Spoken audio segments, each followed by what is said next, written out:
Apreciable suscriptor, el presente relato está dividido en dos partes, las cuales son contadas por distintas personas que llegaron a vivir una experiencia paranormal en el mismo lugar. Se hace la cordial invitación a que si llegase a identificar el salón que se hace mención, no lo busque o no intente acudir a él, debido a que no nos hacemos responsables por lo que llegase a ocurrirle. La historia de Lisbeth. A veces quisiera saber cómo funciona el sexto sentido de los abuelos, sobre todo el de mi abuela, pues gracias a ella y a esa extraña percepción que llega a tener sobre las cosas que van a pasar, me ha dejado sorprendida. Lo que les voy a relatar le pasó a mi mamá cuando yo apenas tenía unos meses de nacida. Ella me contó que hace años mi abuela le había advertido sobre lo que pasaría, pero ella no le hizo caso alguno y lo que sucedió esa noche jamás lo ha olvidado y sigue perturbándola.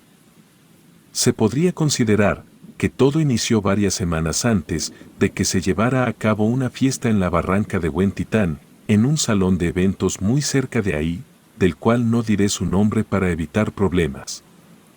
Mi abuela se había despertado repentinamente, una noche con un fuerte sobresalto, empezó a llorar tanto, que no podían consolarla, no dejaba de gritar. Pero al cabo de un par de horas, por fin se había tranquilizado, pidió ver a mi madre, la abrazó fuertemente y le dijo que se cuidara mucho, pues había soñado con el mismo diablo que la estaba buscando. Mi madre, con el fin de tranquilizarla, le dijo que no se preocupara, que todo estaba bien.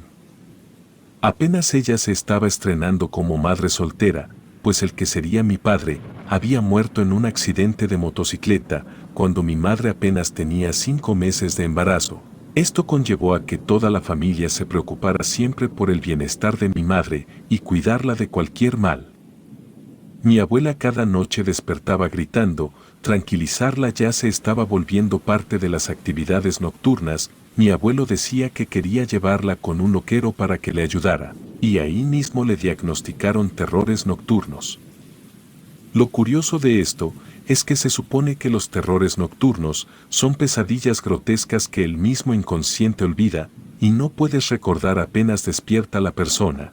Sin embargo, mi abuela contaba lo que veía en esas pesadillas al pie de la letra, donde mencionaba que se encontraba en medio de un salón y frente a ella se podía observar la espalda roja de un hombre corpulento, el cual incrementaba de tamaño y su piel se rompía de tanto estirarse. De su cabeza sobresalían 2 protuberancias, las cuales adaptaban una forma puntiaguda, y a su alrededor el calor era tan insoportable que nadie se le acercaba y ella ya estaba sudando.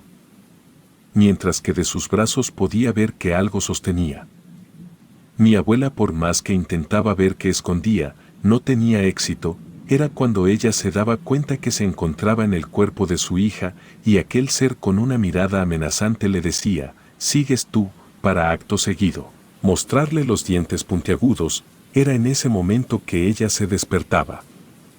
Le consiguieron un medicamento a mi abuela, el cual la hacía dormir plácidamente, no solo a ella, sino a los demás que se despertaban en la noche, asustados y preguntando cómo se encontraba. Para en ese entonces, mi madre había conocido a una persona a quien le gustaba mucho. No tenían ni un par de días de conocerse cuando la invitó a salir aquel hombre. De él solo me dijeron que se llamaba Pedro.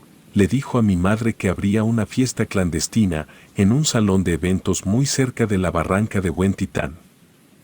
Ella inmediatamente y sin pensarlo bien y sin ser consciente le dijo que si quería ir, a mí solo me dejaba encargada con mis abuelos o tías y ella salía a divertirse. A decir verdad, mi madre se guardó el secreto todo ese tiempo sobre aquel hombre y sobre la fiesta a la que iría, ya que sería seguro que no la dejarían ir. Por ello le comentó a una de sus amigas que me cuidara y mi madre aprovechó el medicamento que le daban a mi abuela para dárselo más temprano de lo normal para que se quedara dormida y no le cuestionaran sobre dónde estaría. Aún así, ella comentó a los demás que se quedaría a dormir en casa de una de sus amigas y llevándose a su hija, pues decía que estaba cansada de tanto escuchar a mi abuela gritar en las noches, así no sospecharían. Después de dejarme en casa de su amiga, se encaminó hacia la fiesta a la cual habían sido invitados. Me contó que aquel hombre que la estaba pretendiendo se encontraba en la entrada del salón, vestido de negro por completo. Le tendió la mano para entrar y fue cuando pudo sentir una sensación de ansiedad terrible que le revolcó el estómago. Aquel hombre le invitó a que bebiera algo, le acercó un vaso el cual parecía ser ponche rojo y se lo tomó.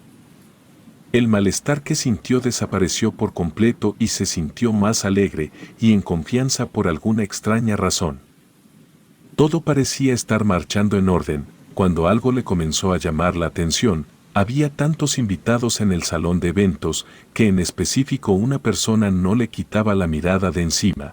A mi madre le llamaba tanto la atención, pues se le hacía conocido de alguna manera y cada vez que aquel hombre quería acercársele, pero Pedro, su acompañante, la alejaba de él.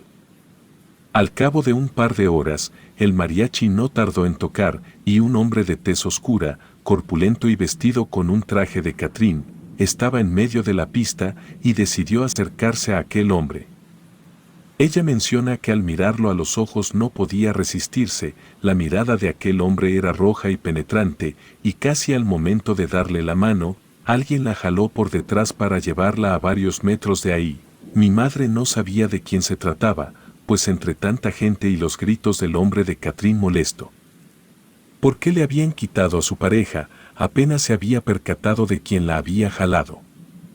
Se trataba de mi padre, mi difunto padre, quien le pedía y le rogaba que se fuera de ahí, pues ese lugar estaba por convertirse en un lugar maldito y que el diablo estaba por cenar. Mi madre, atónita por ver a mi padre, no tenía palabras y no se movía. Ella solo lo oía hablar, pero no comprendía del todo lo que pasaba, hasta que mi padre la empujó a la puerta para que saliera.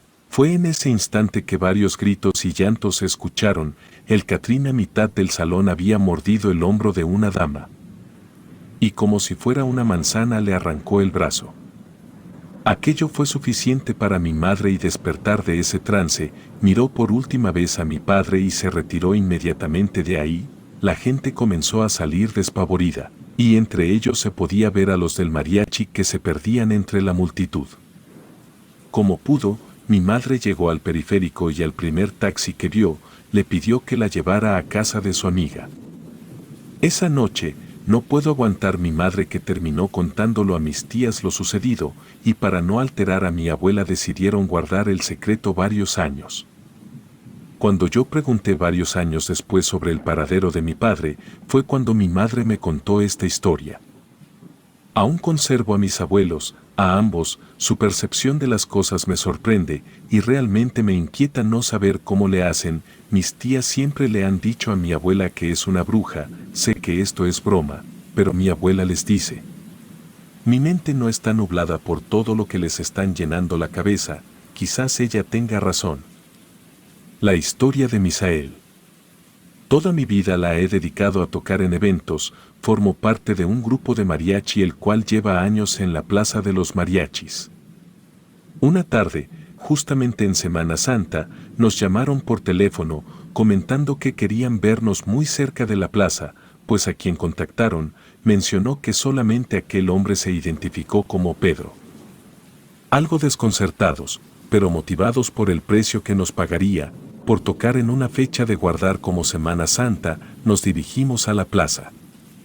Allí estaba aquel hombre que vestía de negro por completo. Nos comentó que necesitaba que nos fuéramos rápidamente al salón de eventos, ya que el invitado de honor quería cenar justo después de que tocáramos. Además, nos mencionó que se encontraría con una persona más, la cual sería la que le acompañaría al invitado. Sin hacerlo esperar, nos subimos sobre nuestra vagoneta y, guiados por sus indicaciones, llegamos a la barranca de Huentitán. A decir verdad, yo nunca había notado ese salón de eventos, mucho menos que estuviera muy cerca de la barranca. Pude apreciar que mucha gente llegaba a montones, pero particularmente entre ellos, comencé a notar a varios rostros familiares, de los cuales era algo imposible, pues había visto a mi abuelo entre ellos.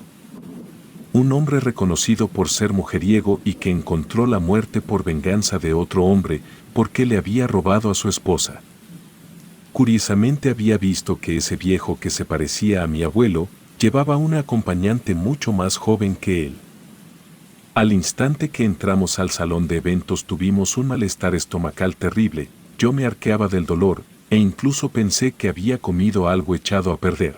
Nuestro contratante se acercó con una bandeja de bebidas y nos invitó a tomar algo. Inmediatamente sentí una satisfacción plena en el estómago. Poco tiempo pasó para que nos dieran la indicación de que nos acomodáramos y comenzáramos a tocar. Justo en el centro del salón de eventos, un hombre vestido de Catrín nos observaba con ambos brazos cruzados. Su sonrisa no era algo común en alguien. Yo podía sentir hasta cierto grado de terror, a tal magnitud que no aguantaba observarlo. Solo tocamos 2 piezas. Este hombre se movió de donde estaba sentado y le pidió a nuestro contratante que le acercara a una persona del público. Inmediatamente buscó a una bella mujer, y por muy extraño que pareciera, se negó a bailar con él, o alguien le había vuelto a regresar al público. Aquel hombre de Catrín se molestó tanto que con un derechazo tumbó a Pedro y lo dejó tirado en el piso. Se acercó al público y agarró a la primera persona que vio, y juro por Dios que nunca había visto una boca abrirse tanto en mi vida. Mordió a aquella chica en su hombro, para después arrancarlo como si fuera una pieza de pollo. La gente se volvió loca. Nosotros inmediatamente tomamos nuestras cosas y salimos de ahí, para subirnos a la vagoneta y huir asustados. Ya nos habían mencionado que al diablo le gustaba divertirse en estos días, y por algo teníamos que guardar respeto. Todo esto ocurrió varios años atrás.